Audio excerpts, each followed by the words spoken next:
जब हम देवी शक्ति का नाम लेते हैं तो लोग अक्सर एक रूप या मूर्ति की कल्पना करते हैं, लेकिन असल में देवी शक्ति एक मूर्ति नहीं, एक कॉस्मिक एनर्जी है जो ना कभी बनी ना कभी खत्म हुई।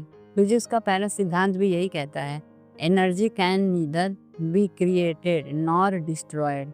यही सिद्धांत देवी शक्ति पर भी लागू होता है। वो हर जगह व्याप्त है, प्रकृति से लेकर मनुष्य तक।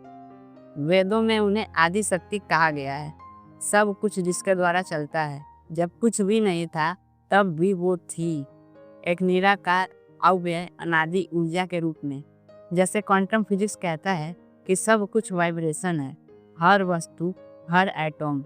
यही वाइब्रेशन जब शुद्ध और संवेदनशील हो तो हम उसे देवी शक्ति के रूप में अनुभव करते हैं। जब एक माँ अपने बच्चे को बिना किसी शर्त के अपने गले से लगाती है, कब उस समय जो दिव्य ऊर्जा उत्पन्न होती है वही असली देवी शक्ति का प्रत्यक्ष रूप होता है। इस संवेदनशील पल में एक ऐसी कंपन जन्म लेती है जो हर दुख, डर और अंधकार को समाप्त करने की क्षमता रखती है। आधुनिक वैज्ञानिक अनुसंधान भी यह मान चुका है कि प्रेम, दया और ममता जैसे भाव सिर्फ मानसिक स्थिति नहीं बल्कि उच्च तरंगों वाली एनर्जी फ्रीक्वेंसीज होती हैं। इनमें सबसे ऊंची फ्रीक्वेंसी प्रेम की होती है, जो शारीरिक, मानसिक और आत्मिक संतुलन लाने में सक्षम होती है। यह ऊर्जा नारी रूप में माँ के स्पर्श से लेकर धरती की उपजाऊ मिट्टी तक में होती है।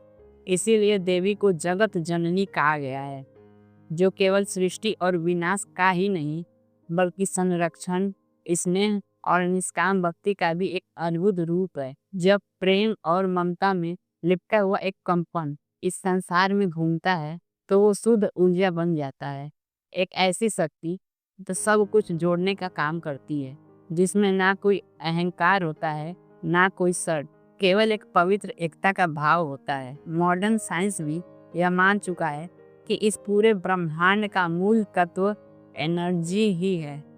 एल्बर्ट आइंस्टाइन का सूत्र E=mc² कहता है कि हर वस्तु अंतिम रूप में ऊर्जा ही है, यानी दुनिया का हर कण, हर वस्तु एक कंडेंस्ड एनर्जी फॉर्म है। पुराने ऋषियों ने इसी को ब्रह्म रूप ही ऊर्जा है कहा है। यह वही शक्ति है जिसे हम देवी के रूप में पूजते हैं, लेकिन यहाँ विज्ञान और भक्ति एक ही सच्चाई की तरफ इशारा करते हैं। वेदों में देवी को शक्ति के रूप में अनंत और सर्वव्यापी कहा गया है। ऋग्वेद में लिखा है, या देवी सर्वभूतेषु शक्ति रूपेण संस्थिता, जो हर जीव में स्थित है।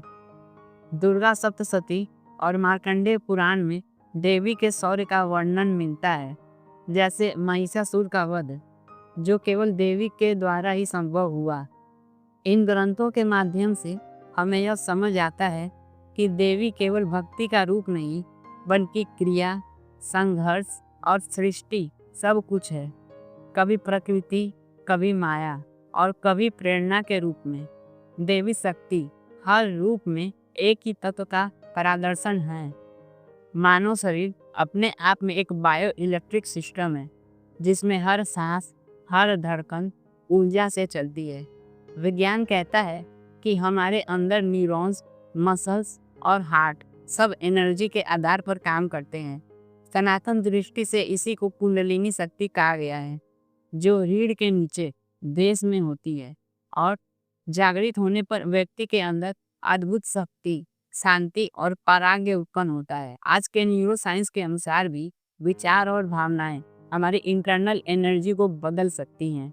जब भक्ति और विज्ञान एक साथ चलते हैं तब मानव अपने अंदर की असली देवी शक्ति को अनुभव करता है।